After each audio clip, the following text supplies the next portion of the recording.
Let's talk about a little distinction here when I'm constantly reinforcing into you that you need to have goals to set yourself out. Yes, you do need to have goals, but they are not the be-all and end-all. And in fact, if you start focusing on being process-oriented as opposed to results-oriented, you will get more of your results. The only reason that you are putting those results in there is because you're just trying to look for that little final destination. You are giving yourself a servo mechanism to move towards subconsciously almost, really. That is actually the point of goals, I think, anyway.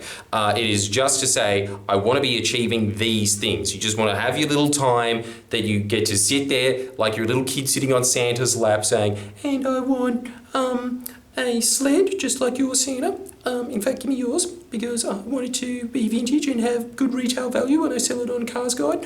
You do all of those at the beginning of the day, but then the rest of the day, what you do is you fall in love with the process. Like I do right now. I have fallen in love with the process of talking onto this camera. I used to hate doing this when I started this channel because it was just going in front of a camera and talk. I don't know if you know this. This might blow your mind, but talking without any editing at all or any preparation whatsoever is scary. After a while though, you start to enjoy it. And I think that you just get better at riffing in general, which is another reason that I like it. There are very few people that can just talk for 10 minutes straight, and even less that can be engaging. That's what I truly like about doing this. It's just a constant practice that I think helps me in stand-up, and I think it just helps me in elongating my thoughts when I do have the safety net in the back of my mind of, they're going to edit it later anyway. I fell in love with the process. And the only reason that I fell in love with the process is because I read that you are supposed to fall in love with the process. But you want to be moving out of the trance of being results-oriented and moving into the trance of process. Process is simply just taking everything at the moment that it is happening. And when you do take into account at the moment that is happening, you know what happens? Time slows down. And you retain more of the skill that you are honing. I cannot tell you the difference. I'll give you a little trick. If you are one of those people, you do have self-control on your computer and your phone, right? Right? In fact, you don't even have a smartphone, do you? That's right. That's how hardcore you are. You know, I met a couple of dudes the other day that just go, dude, check it out. And they had the same piece of shit Big W phone that I had, and were like, yeah, by our powers combined, we can't use Google Maps. But it was great. Because I think that a small price to pay for being momentarily lost every 3 months and having to ask a stranger for directions, holy shit. Can you believe it? Those really nice Indian guys in the corner store, you're going to have to say to them something while buying gum. But I think that a small price to pay for that is that usually people that have these smartphones, now people are always arguing with me that they are disciplined enough to do it.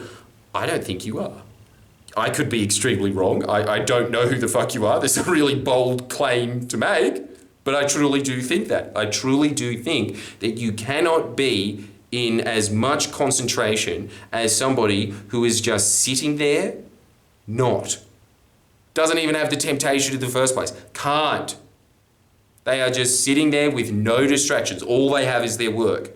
And that's what happens when you put on self-control. You will be astonished at how much work you can do in a day when you put on self-control. And what is happening when you are doing that, instead of just having this buzz, because Mislav just works out there, sometimes I just see the phone just lighting up all the time, and it's just like, Mary sent a picture. Mary said, hey.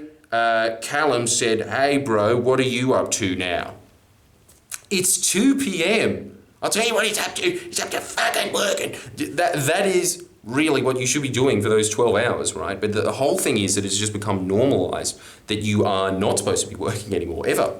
And everybody just says, oh, I'm just so busy, I just don't know where the time goes. I'll tell you where the time goes. There's actually apps where you can track how much time you're putting on your phone. And every time that you look at it, it's astonishing. You will see this all the time as well. This is the other thing that's really scary about it, because they're just trying to justify in their mind that like, no, I'm just going to get to the point where I can control it and just have what's South Park. It's one of the most, there's so many stupid ideas in South Park that they just glorify, and everyone goes, yeah, I'm just because of like giant dish and third sandwich, yeah, both parties suck, am I right?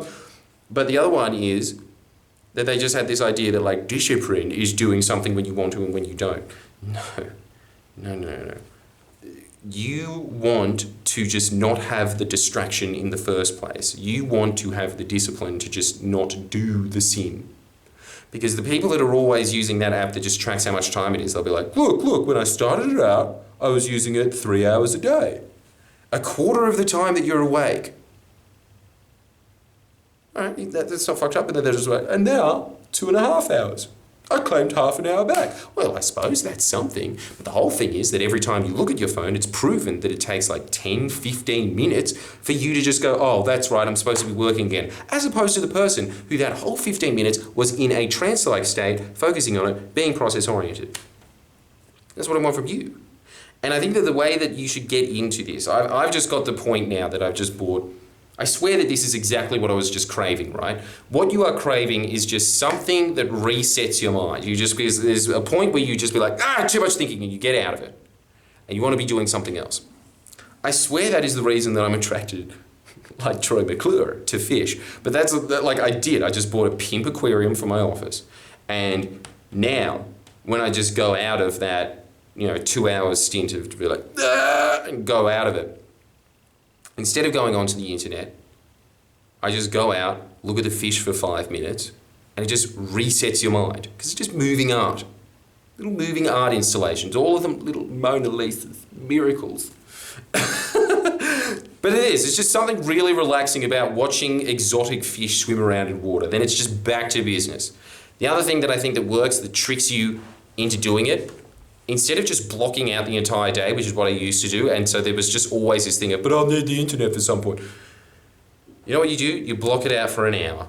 Just start with blocking it out for an hour and notice how much work you get done. I just said it to Mislav the other day, just put on self-control. He was astonished. And to be honest, so am I to this very day. But this is just one example of being more process-oriented. You fall in love with the process, each word. Don't focus on, you focus on the goal at the beginning of the day for 5 minutes. The rest of the day you are focusing on each word. And with that, here's the good word, which is that you can sign up to my exclusive Patreon, where you get membership to videos that are exactly the same as this, but not everyone gets to see them because you're exclusive and special. You're not a chump at all, are you? No, you're just giving me money for very obvious reminders. And I want you to do it because if you do, you will see results. The more that you inundate yourself with these repetitive messages, the more you get done. Just like with this, I can guarantee you that there will be a lot of people out there that will go and get the self-control app. Getting that self-control app, life-changing. You will be devoting so much more time to work. Hours more a day. Do you think that that will have a net effect at the end of the year as to where you would have been if you were just sitting on your phone that whole time? So 3 hours, what is that every week? 15 hours. 15 hours that you could have invested into something. That is a lot of time. A lot of time that you could have been investing into something of value and substance and contribution.